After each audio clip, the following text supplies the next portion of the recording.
Joining me in the studio this morning from the Rakahuri River Care Group, Nick Ledgard. Good morning, Nick. How are you? Very good, thanks, Kerry. Yes. Excellent stuff. Okay, look, we have you in here every month. We go through all the seasons, spring, summer, autumn, winter. We're getting into the winter. The birds are all away at their winter sites right now. That's correct. When do they get back?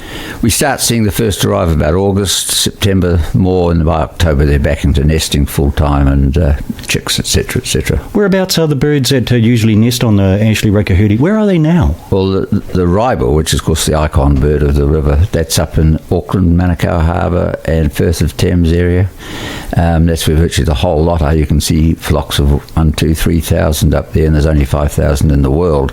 So that's where they all are. The others are down at the coast. Some of the banded dotterels go to Australia, but they're all enjoying a bit of warmth. I absolutely just think that's the most amazing thing. Did you say there's only 5,000 Ribbles? That's right. And what, 2 or 3 in the Manukau Harbour at the moment?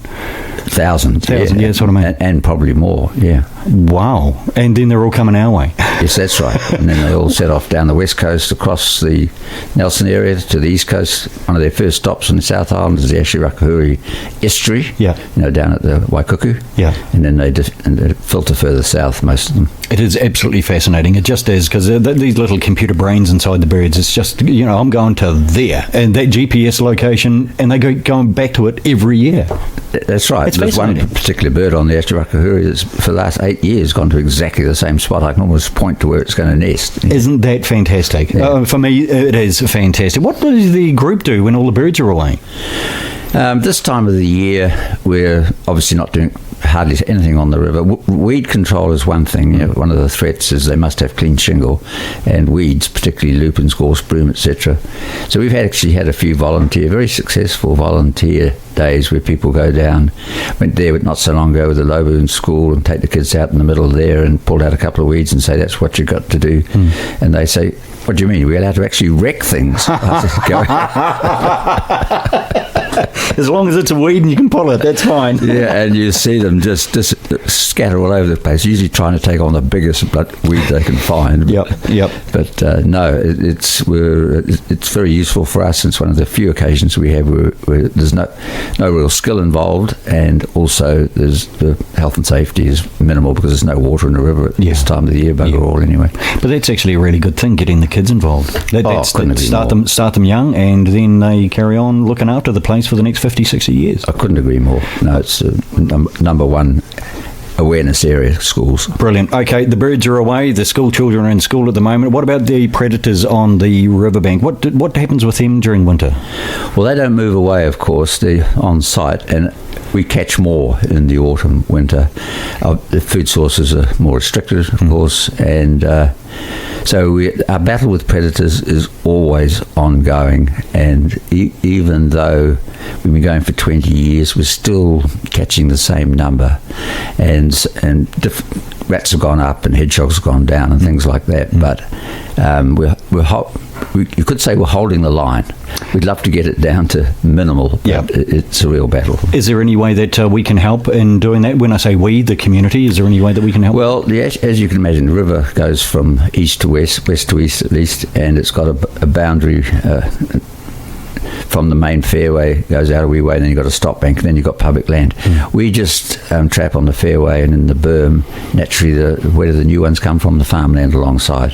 So if you're close to these areas, a bit of trapping in your own property, etc., certainly helps stop that re-invasion of the area that we're most concerned about, which is out on the riverbed. All right, so if you're a landowner there, you can actually help. We were talking off air just before, Nick, about how people can actually get up close to these birds like the Ribble.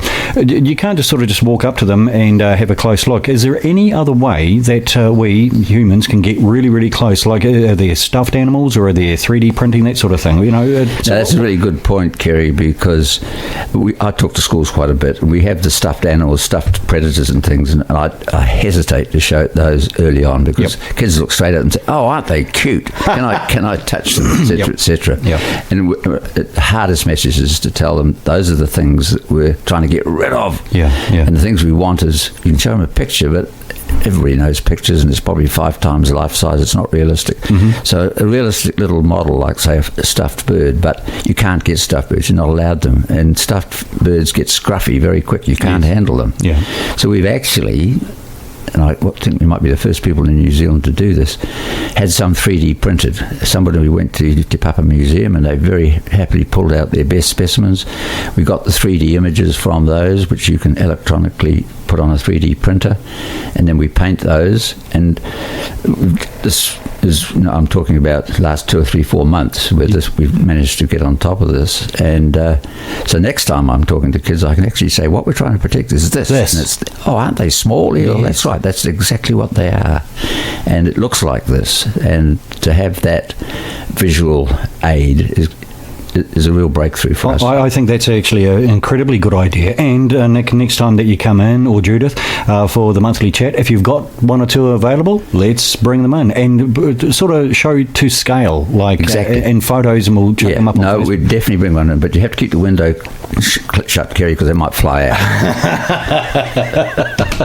Good on you, Nick. We've got some upcoming meetings for the Ashley Rakahuri River Care group as well. Tell us about 1 or 2 of those. Yes, we have about 3 or 4 meetings a year. Anybody's welcome to attend. We've got one on Monday, starts 7 o'clock at the dock offices on River Road. I think anybody that's slightly interested, come along. There's absolutely no problem to come along.